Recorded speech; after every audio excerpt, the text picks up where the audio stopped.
हाल ही में मुंबई के घाटकोपर में आंधी की वजह से बिलबोर्ड के गिरने से 14 लोगों की मौत और 74 लोग घायल हुए और उसके तुरंत बाद घाटकोपर में ही सीएम का रोड शो। इसी सिलसिले में जानिए एनकेटी कॉलेज के ट्रस्टी नानजी भाई ठक्कर की प्रतिक्रिया।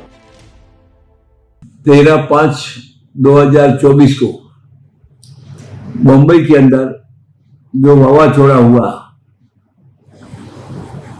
ऐसा तो मुंबई थाना आजू बाजू में कल्याण तक पहुंच गया था और भी आगे पीछे गया होगा, क्योंकि इतना जोर से था कि घर से बाहर निकलने को लोग डरते थे और जो बाहर निकल गए थे वो घर में पहुंचने की कोशिश कर रहे थे। उतने में घाटकोपर के अंदर एक पेट्रोल पंप के उधर बहुत बड़ा बोर्ड लगेला था। बोर्ड लगाने वाले ने कोई सोचा भी नहीं, इतना बड़ा लंबा बोर्ड, और बहुत जगह पे होता है ऐसा, घाटकोपर में होता है ऐसा नहीं, बहुत जगह पे होता है। और बोर्ड पेट्रोल पंप के बाजू में था, वो गिर गया तो उसके नीचे 14 लोग चले गए। 14 लोग, विचार करो, और 50-60 लोगों को मार भी लगा। वो राजावाड़ी हॉस्पिटल में उसको दाखिल भी किया। तो कहने का मतलब है परमिशन दिया हुआ कि नहीं मालूम नहीं, मगर बहुत हमारे भारत के अंदर परमिशन बिगड़ बहुत चलते हैं ऐसे बोर्ड। तो मुझे बहुत दुख हुआ।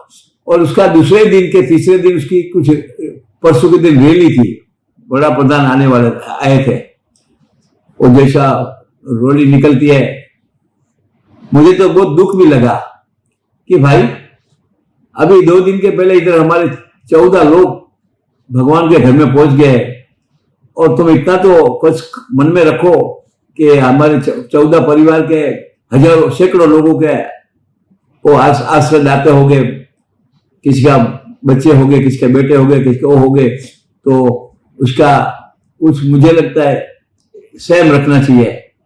ऐसे टाइम में रैली हुआ कि ना, वो क्या फर्क पड़ता है। तो वो भी बहुत दुख की बात है। ये गए हो तो उससे भी दुख की बात है। भले उनको 5-5 लाख रुपया दिया, ऐसा कुछ डिक्लेयर किया है, वो देगा कि नहीं हो तो भगवान जाने, क्योंकि हमारे लिए तो बातों ज्यादा होती है और काम कम होता है। तो कहने का मतलब इससे बड़ी दुख की बात कोई हो नहीं सकती है। और नगर पालिका ने बताया कि अभी सब होर्डिंग निकाल लेंगे। अरे भाई, वो तो बोलते हैं मगर करते कुछ नहीं है, निकालते कुछ नहीं है। और बड़े बड़े जाओ देखो, स्टेशन के आजू बाजू में बड़े बड़े होर्डिंग लगते हैं, अभी उसका परमिशन लेते हैं कि नहीं, भगवान जाने। और ऐसी तो अपनी घटना बहुत घटने वाली है, क्योंकि कलयुग का प्रभाव इतना बड़ा है कि उसका कोई हिसाब नहीं। सब पैसे के पीछे पड़े, मगर 2 नंबर घर में आता है, 1 नंबर नहीं आता, ध्यान रखना, क्योंकि इसको सुख शांति नहीं मिलेगा। क्योंकि तुम दूसरे को दुख देके तुम्हारे घर में पैसा जमा करते हैं, उसमें कभी शांति नहीं मिलती, ध्यान रखो। शांति कभी मिलती है, हम दूसरे को सुख दिया तो अपने घर में बैठ के शांति मिल जाती है। शांति कोई विकट नहीं मिलती है, कोई मंदिर में नहीं मिलती है। शांति हमारे पास बहुत है, मगर शांति जैसे हम कर्म करना चाहिए। खाली मंदिर में जाके आरती बजाने से कुछ नहीं होने वाला है। अरे जो आता है वो भगवान का रूप है, खास ध्यान रखो, वो भगवान का रूप है, और समझ के उसके बाद आप बात करेंगे तो मैं समझता हूँ अपो आप शांति मिल जाएगी, फिर से सबको सद्बुद्धि मिले। और जो है अन्याय से काम हो रहा है वो नहीं होवे तो अच्छी बात है, नहीं तो और ऐसी पपरी घटना घटेगी और निर्दोष लोग चले जाएंगे।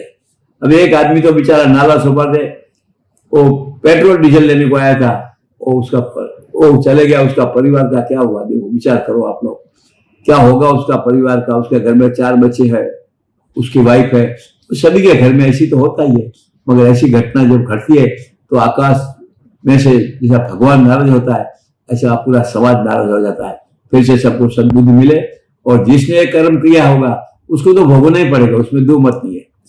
नगर पालिका क्या बोलेगी, हमारे पास परमिशन लिया, और परमिशन लिया कि नहीं लिया, नहीं लिया है तो भी परमिशन कहाँ नहीं मिलता है बताओ। आजकल पैसे से सब कुछ मिलता है, फिर सबको सद्बुद्धि मिले। जय भगवान।